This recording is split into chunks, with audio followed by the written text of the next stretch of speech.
The Cherokee Nation is proud so many of our young people are making a positive impact on the state of Oklahoma, and that includes Garrett Reed. As a sophomore at Oklahoma State University, Reed just completed his service as the statewide president of Future Farmers of America. FFA members and guests, welcome to the third general session of the 2015 State FFA Convention. Please rise to your feet and give it up for your 2014-2015 State FFA Officer Team! That's what I like to hear right there. That's what we like to hear. Whenever I was about 6 or 7, our Sunday school class was introduced on the stage to sing a song in front of the congregation, and I really didn't want to, so I walked up on stage and then sat down on the edge of the stage and cried while all of my friends were singing, so that kind of gives you an idea how shy I was.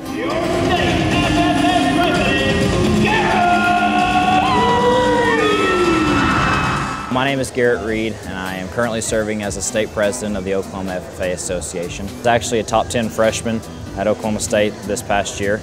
I made my first B, and that was really, really tough. I had to call my mom and talk to her about it. I was pretty upset about it.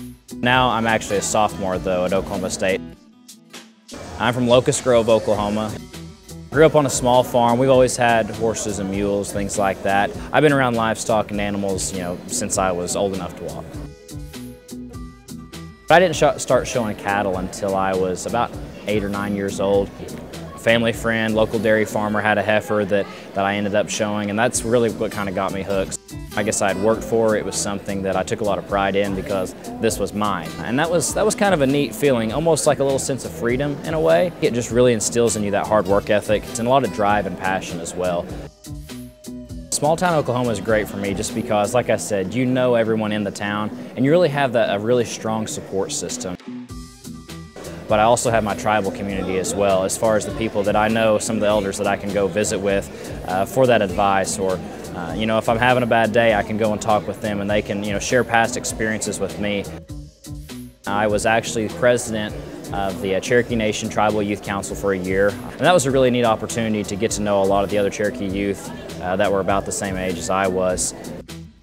Whenever I started out in the FFA, I was very shy, very quiet, very reserved, but my ag teacher always says he compared my bravery to a 6-week-old border collie pup. Mr. Joe Cunningham, he had a really big impact on me, opening my eyes to a lot of opportunities as far as public speaking and things of that nature. Well, right now, I'm an ag business pre-law major at Oklahoma State, and upon graduation, right now, I feel like that I'm going to end up going to law school. Trying to stay in the ag industry as much as possible with the law degree. I feel like that would be a great way for me to use my public speaking abilities, but to use a lot of the networking and the connections that I've made within the ag industry, to continue to be a fighter for agriculture and the Cherokee Nation as well. This convention is so great because this is where we honor, a lot of those hardworking FFA members from across the state.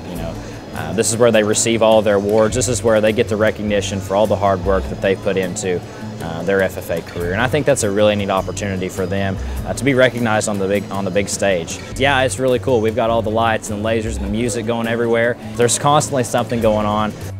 I never would have imagined I'd be in front of 10,000 people, quite a bit, getting to speak. So it's definitely opened up a lot of doors for me and a lot of opportunities. It's a really humbling feeling whenever I'm on stage in front of all those people. For want of a nail, the shoe was lost. For want of a shoe, the horse was lost. For want of a horse, the rider was lost. For want of a rider, the message was lost. For want of a message, the battle was lost. For want of a battle, the kingdom was lost.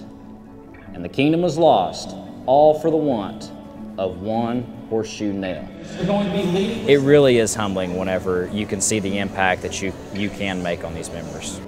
FFA members, this retiring address is not about me. It's about you.